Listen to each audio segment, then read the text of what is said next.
रत्नेश जी मुझे 1 मिनट और देना, कुछ ऑडियो में इशू है, मेरे को 1 मिनट और देना बस। Okay okay.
Ratnesh ji let's start.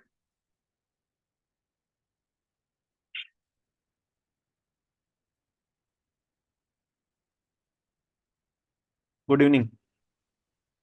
Hi, good evening, good evening. Sir, ये पहले एक अपने स्टार्ट इंट्रोडक्शन से करेंगे। आप क्योंकि अपना मीटिंग एंड फोन से बात तो हुई है, 2-3 बार फोन से बात हुई, पर राइट। अपना ऐसा कुछ इंट्रोडक्शन कुछ हुआ नहीं कि यानी आपसे करेक्ट पूरी मुलाकात नहीं हुई थी। तो आपका एक करेक्ट करेक्ट। इंट्रोडक्शन दीजिए, मैं मेरा भी इंट्रोडक्शन आपको पूरा देता हूँ। ओके रत्नेश जी, तो मैं सोमेश माथुर हूँ, मेरी वाइफ भी यहाँ कनेक्ट। ओके। सो मेरे को आपका रेफरेंस या आपसे का जो कनेक्शन है वो सादर के थ्रू हुआ है।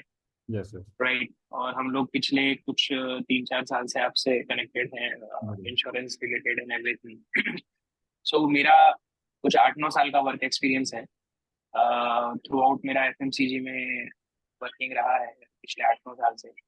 अम, शादी हुई है मेरी 2 साल पहले, और मेरी वाइफ भी कनेक्टेड है इस कॉल पे, जैसा हमने बताया।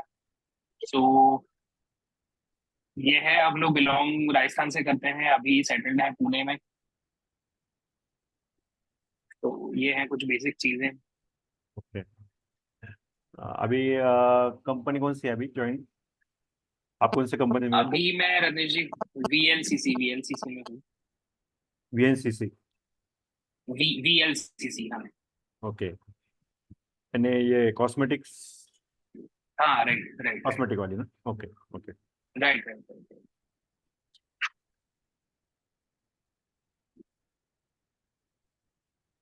अभी डिपेंडेंट आपके ऊपर डिपेंडेंट कितने लोग हैं?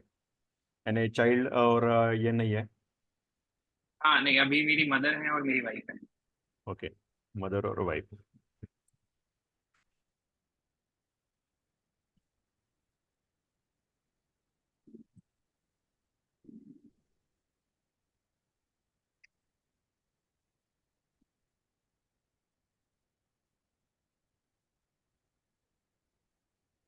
मेरा इंट्रोडक्शन कर गया था। मैं रत्नेश महाले। मैं करीबन 8 साल से ये फील्ड में जॉब कर रहा हूँ। और 8 साल के पहले मैं मेरा टेलीकॉम सेक्टर था। जैसे हमारा सागर से आपसे जो बात हुई थी, तो हम टेलीकॉम सेक्टर में करेक्ट काम करते थे पहले। और बाद में जब से करेक्ट करेक्ट। यानी इंश्योरेंस फील्ड 8 साल से ज्वाइन किया है, तब से अभी LIC, Reliance, Bajaj, star health, ये कंपनी से मैं जुड़ा हुआ हूँ। और यहाँ पे मैं अभी रिलायंस में एक टीम लीडर से वर्किंग कर रहा हूँ। यानी एक पार्ट टाइम एम्प्लॉय उनका मॉडल है, उसके अंदर मैं काम कर रहा हूँ। और LIC में फुल टाइम मेरा काम चलता है। वैसे म्यूचुअल फंड में मेरा NJ वेल्थ से काम चलता है, वहाँ पे मैं काम कर रहा हूँ। और अभी मेरा जो अचीवमेंट्स है अभी तक की, ये यानी करीबन मैं ब्रांच में टॉपर रहा हूँ। और मेरा जो मेडिक्लेम, जो रिलायंस से मैं जब बिलोंग करता हूँ, रिलायंस रिलायंस में मेरा जो वर्क चलता है, तो वहाँ पे भी मैं एक अभी मिंटोर लेवल पे यानी पार्टनर लेवल और मिंटोर लेवल, ये हमारी जो लास्ट की लेवल रहती है, वो लेवल में अभी मैं काम कर रहा हूँ। मेरे अंदर अभी करीबन 40 लोगों की टीम काम कर रही है।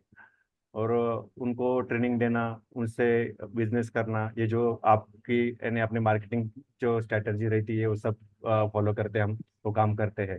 Right right right right.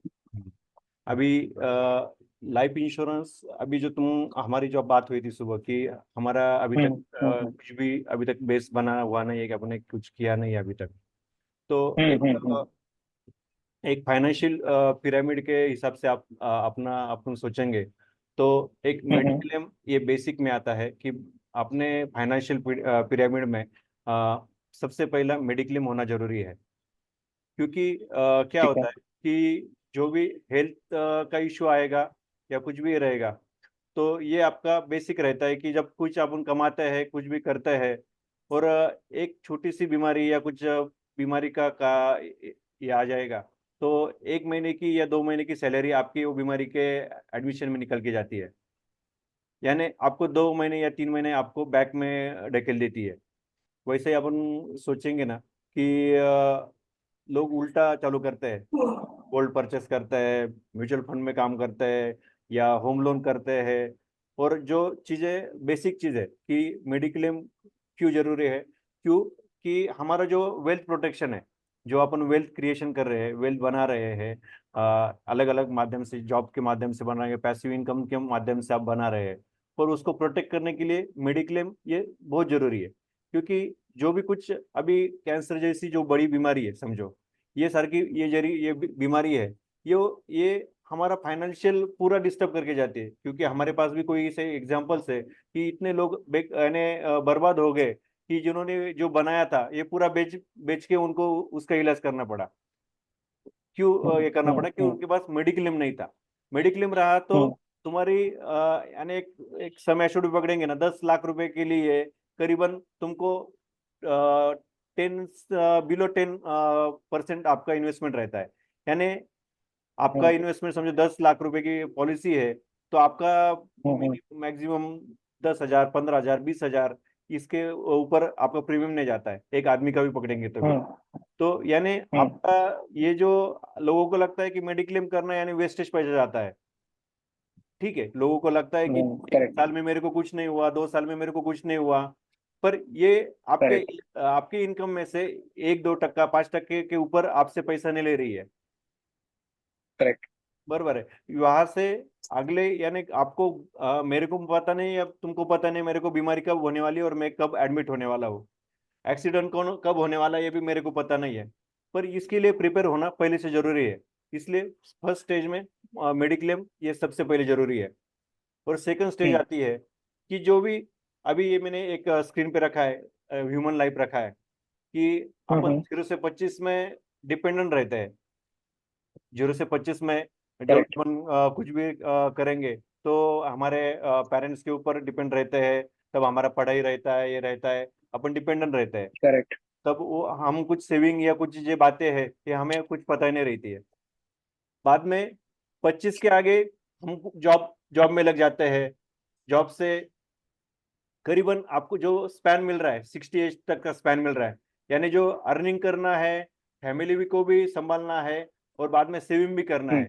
क्योंकि ये जो अंदर का जो पीरियड है, 25 के आगे का जो पीरियड है, इसमें आपको 3 या 4 स्टेजेस में जाना पड़ता है। यानी फैमिली भी संभालना है, बच्चों को भी संभालना है, आगे का फ्यूचर प्लानिंग भी करना है। और इसके बाद में आपका जो पीरियड चालू होता है 60 एंड अबव, कि वो टाइम में ना इनकम आने की आपको ये रहेगी, ना कुछ रहेगा, क्योंकि काम नहीं करेंगे तो इनकम नहीं आएगी। पर अगला फ्यूचर अपना चलेगा कैसे, ये भी एक आगे की सोच रहती है। तो उसका भी बंदोबस्त हमें ये पीरियड में करना पड़ता है। क्यों, हाँ, अपन कोई गवर्नमेंट जॉब में नहीं है अभी, तो गवर्नमेंट जॉब वालों को भी करेक्ट, 2005 के बाद तो पेंशन बंद हो चुकी है, यानी उनको भी अभी पेंशन की प्रोविजन खुद को करनी है। यानी पेंशन खुद को करेक्ट, पेंशन की यानी आगे की प्रोविजन करनी है। ब्रेड बटर की जो भी कुछ रहेगी, तो कुछ भी आपने कुछ भी 60 ईयर के इसमें आपने ट्रैवल नहीं किया होगा, किधर नहीं गए, घूमने गए नहीं होंगे, तो आप उनको लगता है कि अभी आप फ्री हो गए, अभी आप जाएंगे। ये हर एक की चाहत रहती है कि थोड़ा फ्री हो जाएंगे तो जाएंगे, फ्री होंगे तो जाएंगे। और टलता जाता है और बाद में लगता है कि हम जाएंगे।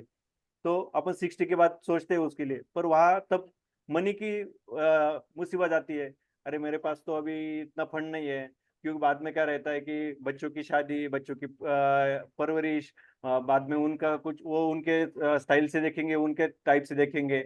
और अपन वो बोलेंगे अभी इनका इनके ऊपर अपना बोझ देने का क्या, ये अपन सोचते रहते हैं। और बाद में अपना कुछ तो रह जाता है, यानी आगने का अपना जो जो जो ख्वाहिशें रहती है वो सब रह जाती है। तो इसके लिए इसका जो प्लानिंग है 25 से 60 के पीरियड में अपन करते हैं, उसमें से आगे फिर अपन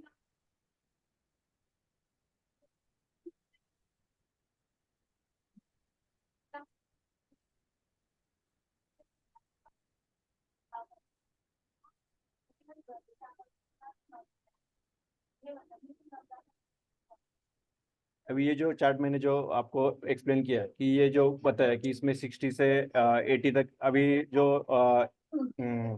सर्वे हुआ है कि अभी मैक्सिमम 80 एज तक लोग जीते हैं। यानी 60 के बाद अभी 80 तक लोग जीते हैं, ऐसा अपना गूगल पे भी सर्च करेंगे आपकी ह्यूमन लाइफ अभी बढ़ी है, क्योंकि मेडिकल फैसिलिटीज बढ़ी है या कुछ भी, और लोग भी हेल्थ कॉन्शियस हो गया कि हेल्थ के लिए बहुत ये करते हैं कि मेरे को जिम जाना चाहिए, ये करना चाहिए, मैं ऐसा ही खाना चाहिए। यानी ये सब कुछ वजह से अभी उम्र जी है, लोगों की उम्र 80 तक बढ़ी है। तो ये 20 साल में हमें कुछ तो भी प्रोविजन करनी पड़ेगी कि ये 20 साल में तो मैं कमाई नहीं करूंगा, तो ये 20 साल मेरे को पैसा तो आना चाहिए। तो वो कौन से माध्यम से आएगा, उसके लिए मेरे को 20 साल का प्रोविजन करना पड़ेगा, यानी रिटायरमेंट प्रोविजन करना जरूरी है।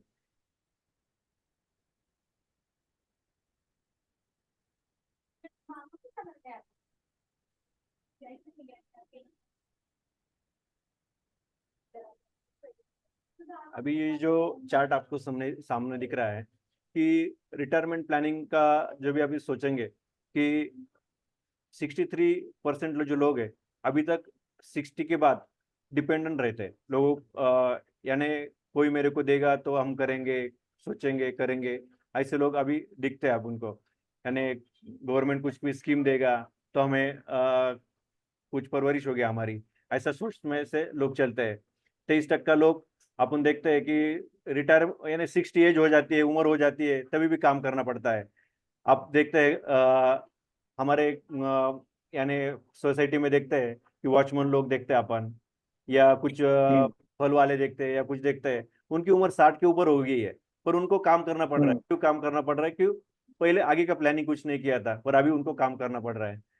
4% लोगों को पेंशन मिल रही है, गवर्नमेंट के 4 गवर्नमेंट में से जो कुछ निकले होंगे या कुछ अच्छे बड़े कंपनी में से निकले होंगे, उनको अभी पेंशन मिल रही है, उनका उससे गुजारा चल रहा है। और 9% लोग ये कुछ भी ख्वाहिशें पूरे नहीं करते ही उनकी डेथ हो जाती है। ना बीमारी, वो कुछ बीमारी आई, कुछ आई, तो उनका इलाज करने के लिए पैसा नहीं है, इसलिए उनकी डेथ हो जाती है। और 1% लोग अभी वेल्थी दिख रहे हैं। अब मार्केट में जो भी देखेंगे, कोई लोग अभी कुछ बाहर अपन एंटरटेनमेंट देखते हैं, तो कुछ हैप्पी लोग अपन भी मार्केट में भी देखते हैं कि उनका सब कुछ सेटल करके बैठे हैं, बच्चे अच्छी तरह से सेटल हो चुके हैं, इनका कुछ रेगुलर इनकम आ रहा है, और उनके यानी वेल्दी लाइफ जी रहे हैं। ये 63% लोग अपन मार्केट में देखते हैं कि उनको यानी सरकार के इलाज पे काम कर रहे हैं। सरकार इलाज करेगा तो हम इलाज करेंगे, नहीं तो कुछ नहीं। सरकार कुछ तो भी देगा, अनाथ आश्रम में आएंगे, किधर जाएंगे तब उसका इलाज होगा। ऐसा कुछ ये परिस्थिति आज मार्केट में दिखती है। 23% आपने जैसे बोला कि अभी तक लोग काम कर रहे हैं, बोझा उठा रहे हैं, वॉचमैन का ड्यूटी कर रहे हैं, फल बेच रहे हैं या कुछ कर रहे हैं। और 4% पेंशनर अभी मार्केट में अभी तक है। आगे का पेंशन का तो अभी तक प्रोविजन गवर्नमेंट ने अभी तक किया नहीं है किसके लिए। और बिना इलाज इलाज के लिए पैसा नहीं, इसलिए 9% लोग दुनिया छोड़ के जाते हैं। 1% लोग अपन को दिखता है कि वो उनका पूरा प्लानिंग हो चुका है, उनको रेगुलर इनकम आ रहा है, पैसे इनकम आ रहा है, वो उसका हिसाब से उनसे काम चालू है।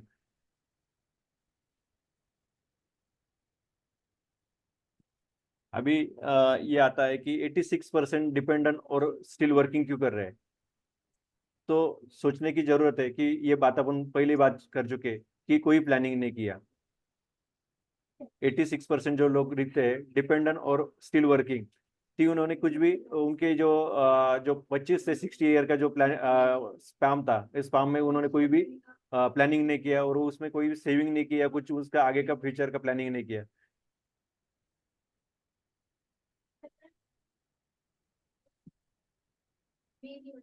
यानी जो गोल बेस्ड प्लानिंग रहता है कि मेरे को आगे रिटायरमेंट है, मेरे बच्चों के परवरिश है, मेरे बच्चों की पढ़ाई है, ये जो कुछ रहता है, ऐसे कुछ प्लानिंग नहीं किया, कोई गोल सेट करके काम नहीं किया। यानी मेरा 1 लाख रुपए मंथली इनकम आ रहा है, पर मेरे 1 लाख रुपए के 1 लाख रुपए मेरे को मौज मजा के लिए उड़ रहे हैं। तो यानी मेरे बचने के लिए पेमेंट ही नहीं रहा है, क्योंकि मेरी आमदनी 1 लाख रुपए और खर्चा 1,20,000 रुपए, ऐसी आज की मार्केट की कंडीशन है। यानी लैक ऑफ प्लानिंग दिख रहा है। और कोई भी गोल का, यानी कि मेरे बच्चा 25 साल के बाद उसको कुछ मेरे को बनाना है, उसकी शादी करनी है, उसको इंजीनियर बनाना है, क्या बनना है, इसके लिए मेरे को फ्यूचर में कितना पैसा लगेगा, इसका जो प्लानिंग है, ये प्लानिंग बिल्कुल बना के नहीं किया हुआ है। उसके वजह से ये जो 86% का ये दिखता है रॉन्ग इन्वेस्टमेंट। यानी कोई बोलता है एक के दो एक के 100 डालो, 200 करके दूंगा। ये ऐसी जो कंपनी, फ्रॉड कंपनी मार्केट में आती है, वो लोगों को उल्लू बना के जाती है और अपन का पूरा वाट लगा के जाती है। कोई लोग शेयर मार्केट में लगाते हैं, वहां से उसका नॉलेज नहीं रहता है, लगा दिया पैसा, उसका बाद में माइनस में पोर्टफोलियो रहता है, बाद में उसमें कुछ भी मिलता नहीं है। हम्म और कोई लोगों को कुछ अच्छा एडवाइजर नहीं मिलता है, यानी सब ये गाइड करने के लिए कोई एडवाइजर नहीं मिलता है। जो कुछ करने के लिए, जो भी कुछ प्लानिंग करना है, सेविंग करना है या गोल बेस्ड प्लानिंग करना है, इसके लिए कोई एडवाइजर नहीं मिलता है। तो और लोग क्या करते हैं कि नहीं आज नहीं कल करेंगे, कल नहीं तो परसों करेंगे, ये करते करते उम्र निकल जाती है और बाद में प्लानिंग रह जाता है। तो इसके वजह से ये जो बातें हैं कि 86% जो लोग आते हैं, इनके बारे में ये बातें मैक्सिममली होती है।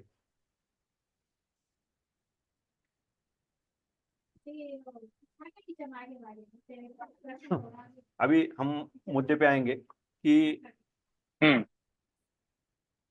ये जो देख रहे ये हैं, केस तो सबको पता है, जग जाहिर है ये केस तो। यहाँ जग जाहिर केस है कि हाँ, जग जाहिर केस है ये तो। इसके यानी इसकी वजह से लोगों को सीख मिल गई है कि कितना भी बड़ा आदमी हो, बहुत बड़ी सीख है। बहुत बड़ी बिल्कुल। चीज है इसकी कि पहले क्या बिलियनियर थे और बाद में उनको तकलीफ रोड पे आ गए। तो ये जो बात है, बिल्कुल। तो इसलिए हमें अपना खुद का प्लानिंग करना जरूरी है।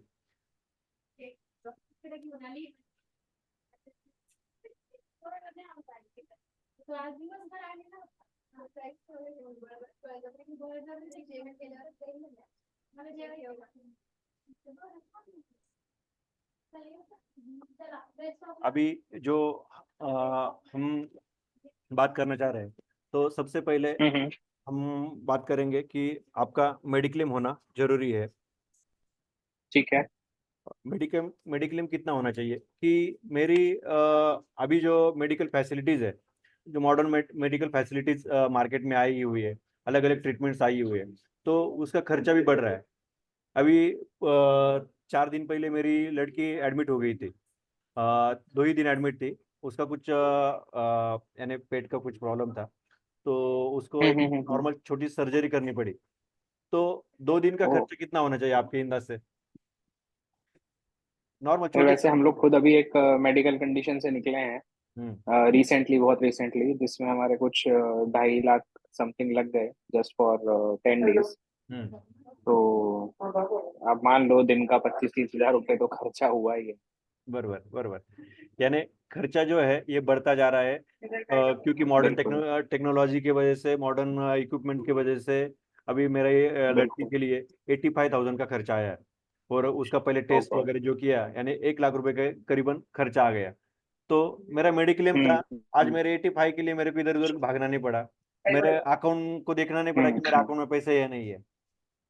85,000 का पूरा बिल बिल्कुल। हो गया। बिल्कुल। मेरे को चिंता नहीं रही।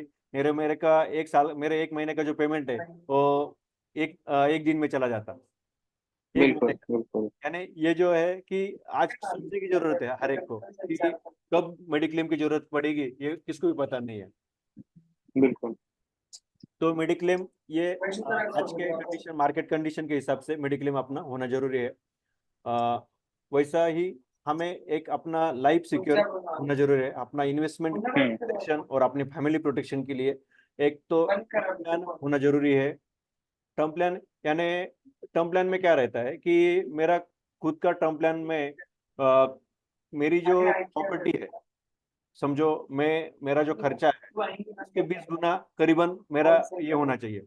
समझो मेरे साल का खर्चा है, मेरा इनकम है 12 लाख रुपए, समझो सालाना, बराबर है। हम्म। तो 12 लाख रुपए सालाना इनकम है, यानी मेरा खर्चा भी वही एवरेज से है,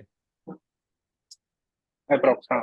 बराबर। तो 12 लाख रुपए मेरा इनकम है, तो इंटू 20, ये मेरा करीबन मेरा लाइफ कवर होना जरूरी है। मेरे करीबन मेरा हम्म। 1.5 करोड़ के हिसाब से करीबन मेरा लाइफ कवर तो भी होना जरूरी है। 1.5 करोड़ 2 करोड़ का मेरा जो हम्म। कुछ निकलता है हम्म। हिसाब से, हम्म। तो मेरा कभी कभी होना चाहिए। उससे क्या होता है कि मेरी कुछ लाइबिलिटीज बढ़ा के रहती है, कुछ ईएमआई किए रहते हैं। मेरा कार का ईएमआई रहेगा, मेरा घर का ईएमआई रहेगा, मेरे बच्चों का कुछ प्रोविजन करके दिया रहता है, मैंने कुछ इन्वेस्टमेंट के कुछ पोर्टफोलियो बना के रखते हैं, मेरे को बच्चे के लिए ये करना है क्या। यानी जो अपने खर्चे हैं, रोज के जो रोज के खर्चे हैं, समझो रोज का खर्चा, यानी हम महीने का खर्चा पकड़ेंगे। मेरे को कम 1 लाख रुपए मेरा इनकम आता है, करीबन मेरे को 50,000 रुपये हम्म। खर्चा जाता है, और 20% मेरी इन्वेस्टमेंट होती है मेरे। तो ये जो मेरा खर्चा खर्चा जो फैमिली के लग रहा है, तो इसके लिए मेरा प्रोटेक्शन होना जरूरी है, क्योंकि हम है तब तक ये खर्चा चल रहा है, इनकम आ रहा है, तब तक मेरे खर्चे चल रहे हैं। मेरे बावजूद भी, मेरे बगैर भी मेरे खर्चे चलने चाहिए। मेरे बच्चों की पढ़ाई रुकनी नहीं चाहिए। बच्चों की जो यानी परवरिश करने की मेरे जो मैंने चाह रखी है, उसको भी इंजीनियर बनाना है, डॉक्टर बनाना है, उसको कुछ अच्छा कुछ और बनाना है, उसको फॉरेन भेजना है। तो ये जो अपनी ख्वाहिश है, ये अधूरी नहीं रह जाए, इसलिए उसके लिए हम्म। प्रोविजन यानी लाइफ कवर ये मेरा सेट होना चाहिए। तो इसके लिए मेरा पहले सब मैक्सिममली टर्म इंश्योरेंस ये होना जरूरी है। उसके बाद मेरा पेंशन के लिए प्रोविजन, एक गारंटेड प्रोविजन होना चाहिए पेंशन के लिए। यानी मेरा बच्चों का परवरिश के लिए मेरा बच्चों का एक प्लानिंग और एक मेरा पेंशन का प्लानिंग, ये दोनों होना जरूरी है। यानी बच्चों को जो पीरियडिकली जो पैसे लगने वाले हैं, अरे 5 साल के बाद बच्चा फर्स्ट को जाएगा, बाद में 5th स्टैंडर्ड में जाएगा, 10th स्टैंडर्ड में जाएगा, 12th स्टैंडर्ड में जाएगा, बाद में इंजीनियरिंग को जाएगा, बाद में शादी होगी। इधर तक तो अपन को उसको संभालना है। जब तक वो पैर पे खड़ा नहीं रहता तब तक हमें उसको संभालना है, तब तक का प्रोविजन हमें करना जरूरी है। तो उसका भी हमें प्लानिंग करना है, और वो करते करते हमें हमारे पेंशन का भी प्लानिंग करना जरूरी है। क्योंकि मेरे 60 एज के बाद मेरे को कुछ मिलना चाहिए, मेरे रेगुलर इनकम आना चाहिए, पैसिव इनकम आना चाहिए ना, मेरे को बाद में इनकम आने वाला नहीं है। तो उसका मेरे को प्लानिंग करना है। तो ये 3 बातें हमें सबसे पहले तो करना है मेडिक्लेम, दूसरा तो करना है हमें बच्चों के लिए प्लानिंग, तीसरा करना है पेंशन प्लानिंग, और हमें करना है लाइफ के लिए और मेरे वेल्थ प्रोटेक्शन के लिए मेरा प्लानिंग यानी टर्म प्लान करना जरूरी है। ये हमें कम से कम करना जरूरी है। और बाद में जो अपना अभी इसमें अलग अलग टाइप्स है। तुम अभी समझो LIC में कर सकते हैं, म्यूचुअल फंड में कर सकते हैं। LIC में तो हम लाइफ कवर का यानी सिक्योरिटी का काम कर सकते हैं, और म्यूचुअल फंड से भी हम वेल्थ क्रिएशन कर सकते हैं। पर म्यूचुअल फंड और लाइफ इंश्योरेंस, ये जो बात है, तो लाइफ इंश्योरेंस में जो सिक्योरिटी है ये स्टैंडर्ड सिक्योरिटी है, इसका लिमिटेशंस है। IRR निकलेंगे तुम 7%, 8% से ऊपर ये लाइफ इंश्योरेंस की कंपनी कभी नहीं देगी। इसलिए हमें दोनों भी प्रोविजन करना है, मेरे को म्यूचुअल फंड भी करना है, और मुझे लाइफ इंश्योरेंस की तरफ से भी लेना है। क्योंकि म्यूचुअल फंड सही है पर गारंटी नहीं है। म्यूचुअल फंड सही है पर गारंटी नहीं है। मेरे को 10% मिलेंगे, 15% मिलेंगे या 20% मिलेंगे, ये मेरे को कुछ भी गारंटी नहीं है। क्योंकि म्यूचुअल फंड की आप एडवर्टाइज देखते होंगे तो एडवर्टाइज में लिखा है कि रिस्क, तुम जो भी डॉक्यूमेंट रहेंगे तो सब्जेक्ट टू रिस्क पढ़ के लो। तो और जो इसमें इंश्योरेंस LIC या लाइफ इंश्योरेंस में जो काम करते हैं, तो उसमें जो ही प्रोविजन रहती है ये गारंटेड रहती है। क्योंकि अभी LIC ने कुछ रिसेंटली कुछ प्लान निकाले हैं, उसमें डायरेक्टली 8%, 10% गारंटेड का बेनिफिट दे चुके हैं। यानी यहाँ से 10 साल के बाद, 20 साल के बाद गारंटेड हम इतना देंगे। यानी 10 साल बाद इंडिया की इकोनॉमी का जब इकोनॉमी बढ़ेगी तो अपन स्टैंडर्ड इकोनॉमी में जाएंगे। तो आज हम अपन अमेरिका में देखेंगे तो 1% या 2% का इंटरेस्ट रेट चलता है, यानी सेविंग के लिए। जापान में देखेंगे तो माइनस का था, अभी 1% पे आ गया है। यानी ये जो इकोनॉमी का अब स्टैंडर्ड इकोनॉमी, अभी GDP जैसी ग्रोथ हो जाएगी, तो वैसा अभी GDP ग्रोथ होगी तो अपना भी परसेंटेज माइनस होते जाएगा। हम भी 1 या 2% के बाद 2% के इस पे आ जाएंगे, तो तब हमें कुछ परसेंटेज मिलने वाले नहीं है। तो इसलिए गारंटेड आज से उसका प्रोविजन करेंगे कि गारंटेड मेरे को इतना मिलना चाहिए, तो उसका प्रोविजन हम इसकी तरफ से कर सकते हैं। और एक हमें लगता है कि मैं थोड़ी सी रिस्क लेंगे तो मेरे को थोड़ा परसेंट ज्यादा मिलेंगे, यानी 15%, 20% मेरे को म्यूचुअल फंड में मिलता है, ये हम मार्केट में जानते हैं। और लोगों को मिला भी है, ऐसा कुछ नहीं कि नहीं मिला, ऐसा मिला भी है लोगों को। तो उसका गारंटी श्योर शॉर्ट गारंटी नहीं है, तो इसलिए उसका भी हमें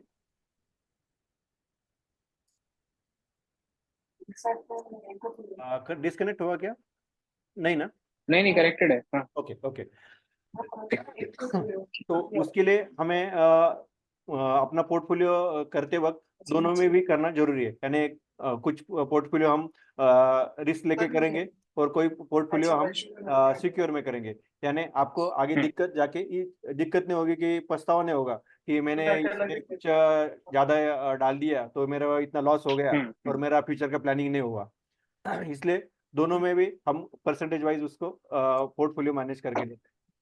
तो अभी मैंने जो आपको बताया इसमें से और आपको कुछ क्वेरीज होगी तो मेरे को आप बातें करेंगे, अपन उसमें फिर 1 to 1 बात कर लेंगे। हाँ ठीक है। अभी तो मतलब ओवरऑल बेसिक तो समझ आ गया। मुझे अब जैसे अब आप थोड़ा प्लान्स के हिसाब से, मतलब प्लान्स भी थोड़े गाइड कीजिए कि क्या प्लान्स अच्छे हैं, आप क्या सजेस्ट कर सकते हो हमको। Okay okay okay. अभी मेडिक्लेम के लिए मेरे को आपका डेट ऑफ बर्थ लगेंगे। और अभी मेरे पास आपका फ्यूचर प्लानिंग, अभी चाइल्ड प्लानिंग कब का है? अभी तो नहीं है, मतलब कुछ सोचा नहीं है हमने उसके बारे में फिलहाल, तो कि एटलीस्ट आने वाले एक एक दो साल तो प्लान नहीं है। Okay okay. क्योंकि मेरे हाँ। पास एक अभी जो मेडिक्लेम उसमें मैटरनिटी बेनिफिट का प्लान है। उसके लिए 3 साल। अच्छा, हाँ वो ऑफ कोर्स वो चाहिए। हाँ, 3 साल का उसमें पीरियड रहता है। तो उसमें 1 साल का वेटिंग ओके। पीरियड है। 1 साल के बाद अगले 2 साल में भी कभी भी डिलीवरी होती है तो उसका पूरा खर्चा हम्म। कंपनी करती है। उसमें दो ऑप्शन है, ठीक एक है। लाख रुपए और 2 लाख रुपए। यानी दोनों ऑप्शन में से आप कौन सा भी अच्छा। चूज कर सकते हैं कि 1 लाख रुपए मैटरनिटी चाहिए या 2 लाख रुपए मैटरनिटी चाहिए। और बेसिक प्लान रहेगा 10 लाख ठीक रुपए, है। 15 लाख रुपए, 25 लाख रुपए। तो अपन प्लान उसका सिलेक्ट कर सकते हैं। यानी रेगुलर बीमारी के लिए उसमें से कोई भी प्लान अपन अपना उसमें रहेगा। यानी ये मैटरनिटी उसमें एक एड ऑन दिया हुआ है एडिशनली। जिसको जरूरत है अच्छा। वो ले ओके। सकता है, जिसको नहीं जरूरत है वो नहीं लेके ले सकेगा। ऐसा ही उसमें ऑप्शन दिया है। तो ये हो जाएगा मेडिक्लेम में अपन कर सकते हैं। और इसमें कितना मतलब इसे प्रीमियम वगैरह क्या रहेगा, या कैसे प्लान करेंगे? हाँ, प्रीमियम करीबन 50,000 3 साल 3 ईयर का आता है। 50,000 का अराउंड आता है। ठीक है। 3 साल का। मतलब 50,000 डिवाइडेड बाय 3 करेंगे अपन, तो ईयरली कुछ 22,000 समथिंग आएगा, ऐसा बोल रहा हूँ। 20 करीबन कम ही आता है। उसमें कम ही सिविल आएगा, हाँ। कम ही आएगा। यानी आपका 3 साल का मेडिक्लेम हो ठीक है। जाता है 3 साल के लिए। यानी आपको फिर मेडिक्लेम की तरफ देखने की जरूरत नहीं है। मेडिक्लेम में क्या क्या रहता है तो आपको मेडिक्लेम में कुछ बेसिक इन्फॉर्मेशन है कुछ इसमें? उसका वेटिंग पीरियड रहता है कैसा? अ, नहीं, अभी सब आप ही को बताना है। देखो अपने पास कॉर्पोरेट वाले प्लान्स तो हैं, मतलब कॉर्पोरेट प्लान में तो अपन कवर्ड है, ओके। जिसमें कुछ 5 लाख तक की लिमिट्स हैं अपने पास। बराबर, ओके, हाँ। बट एडिशनल कुछ रहे तो अच्छा ही रहता है, देखो क्योंकि लिमिट कब एग्जॉस्ट हो जाए अपने को पता नहीं है। हाँ, और ग्रुप इंश्योरेंस में एक लॉस ये भी है कि कभी उनकी कंपनी चेंज हो जाती है तो हाँ वो उसका भी है। फैसिलिटी नहीं मिलती ना, कुछ नहीं मिलती है।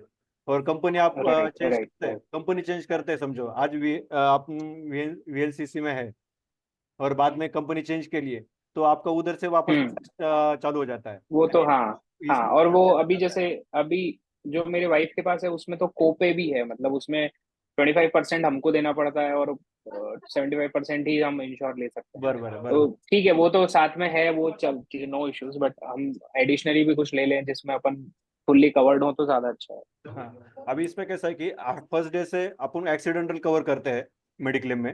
हम्म। ठीक है। फर्स्ट डे से एक्सीडेंट कवर कर लेते आप हैं। मुझे ऐसी ऐसी पॉलिसी सजेस्ट कीजिए जिसमें अपना ओवरऑल मतलब मेडिक्लेम तो आ ही जाए, और प्लस ये मैटरनिटी बेनिफिट्स भी अपने को मिल जाए, तो कंबाइन कुछ प्लान ऐसा आप बता दीजिए मुझे। Yes yes. वही जो तुमको मैंने पहले जो डिफाइन किया कि मेडिक्लेम में आपको बेसिक सम एश्योर्ड लेंगे। 10 या 15 लाख रुपए हम्म। की आप बेसिक सम एश्योर्ड लेंगे। उसके साथ में हम्म। मैटरनिटी कवर रहेगा। 10 लाख ठीक है। के इसको कभी करीबन तुम्हें 50,000 अराउंड आपको आता है। प्रीमियम आता है। प्रीमियम 3 साल का, साल या का, ऐसा तीन कुछ? साल का हाँ, और उसमें ठीक है। मैटरनिटी को वेटिंग पीरियड 12 मंथ का रहता है। यानी आज से ठीक पॉलिसी है। आपने चालू किया और मैटरनिटी यानी डिलीवरी 1 साल के बाद हुई तो आपको उसका कवर मिलता है। हम्म। तो उसमें मिल जाएगा। मैटरनिटी का कवर पूरा मिलता है, सीजरिंग हो या नॉर्मल हो, ये पूरा कवर मिलेगा। बाद में फर्स्ट डे से ठीक है। बच्चे का कवर भी 3 महीने के लिए कवर रहेगा उसके साथ में ही। बच्चे का तीन अच्छा। महीने का कवर, ठीक यानी मैटरनिटी के बाद जो बच्चे का फर्स्ट डे से 3 महीने तक का कवर भी उसमें रहेगा। यानी है। समझो अपन ने एड ऑन 1 लाख रुपए के लिया है तो 1 लाख रुपए का मदर हम्म। को रहेगा और चाइल्ड को भी 1 लाख रुपए रहेगा। आपने एड ऑन 2 लाख का लिया ठीक है। तो आपको 2 लाख रहेगा, तो बच्चे को भी 2 लाख रुपए का एड ऑन उसमें 2 लाख का। रहेगा। ओके। हम्म। और ठीक है। इसमें ठीक है। करीबन समझो प्रेगनेंसी 1 साल के बाद रही, प्रेगनेंसी 1 साल के हम्म। बाद रही तो हम्म। जो 9 मंथ का जो पीरियड है, 9 मंथ में जो हम्म। सोनोग्राफी ये वगैरह जो कुछ ट्रीटमेंट लेनी पड़ती है तो उसका दस हम्म। हजार का खर्चा भी कंपनी कवर करती है। अच्छा। ओके। और मतलब आप ये कह रहे हैं कि जैसे अगर फॉर एग्जांपल आज पॉलिसी ले ली। मार्च, आज पॉलिसी ले लेते हैं हम लोग, हम्म, तो अगर मार्च 25 के बाद मेरी वाइफ अगर प्रेग्नेंट होती हैं, तो उसके उसमें जो सोनोग्राफी वगैरह कंपनसेशन है वो भी सब इसमें कवर हो जाएंगे। बराबर 10,000 तक का खर्चा वो भी मिलेगा, up to 10,000। Up to okay 10,000 okay, वो भी ठीक खर्चा है मिलेगा। बाद में ठीक है। जो बच्चे का वैक्सीनेशन रहता है 90 डेज के अंदर जो हम्म वैक्सीनेशन रहता है वो भी इसमें कवर रहता है। हम्म। जो 1 लाख का जो सम एश्योर्ड रहेगा या 2 लाख का सम एश्योर्ड रहेगा उसमें वो भी कवर रहेगा। अच्छा ओके ओके, और ठीक है। तो ये पॉलिसी ये और रेगुलर हाँ, जो पॉलिसी रेगुलर जो पॉलिसी है उसमें फर्स्ट डे से आप एक्सीडेंट कवर चालू हो जाएगा। 30 डेज के बाद हम्म अपना रेगुलर जो नॉर्मल डिसीजेज है, यानी समझो टाइफाइड है, मलेरिया है, डेंगू हम्म है, ये जो चिकनगुनिया है, ऐसे जो कुछ रहते हैं, गैस्ट्रो है, ऐसे जो छोटी छोटी हम्म बीमारी है, ये 2 साल तक उसमें कवर रहते हैं, जिसमें सर्जरी नहीं आती, जिसमें सर्जरी नहीं आती पर ट्रीटमेंट लेनी पड़ती है। ठीक है। तो ऐसे ये जो हम्म। कवर्स है ये 2 साल तक कवर रहेंगे। 2 साल के बाद कैटरैक्ट रहेगा, उसमें फिर अपन क्या बोलते हैं उसको, फिशर बोलते हैं या कुछ जो कुछ चीजें हम्म। मूलव्याध या ऐसे मराठी में बोलते हैं उसको। तो समझ गया, हाँ हाँ, तो फाइल्स एंड ऑल का बता रहे हैं आप। फाइल्स कवर, ये हाँ जो हाँ हाँ कवर्स इसमें आपको 2 साल के बाद मिलते हैं। यानी उसका अच्छा सर्जरी, ओके उसका कुछ सर्जरी करना है तो वो सर्जरी आप कर सकते हैं।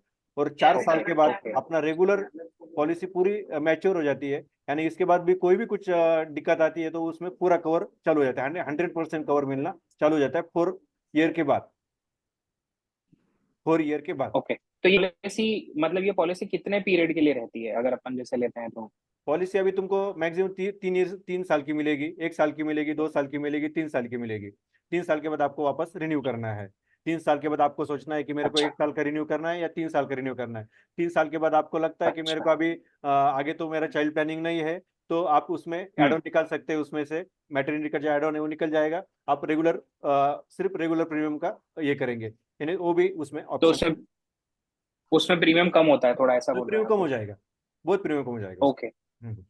अच्छा ओके अभी एक ओके। तो मीटिंग डिस्कनेक्ट हुई, वही लिंक से वापस रिकनेक्ट कर लो। हाँ, मीटिंग डिस्कनेक्ट हो अच्छा जाएगी। वापस, अच्छा डिस्कनेक्ट हो रही है, ठीक है हाँ, ठीक है। 1 मिनट में डिस्कनेक्ट हो जाएगी।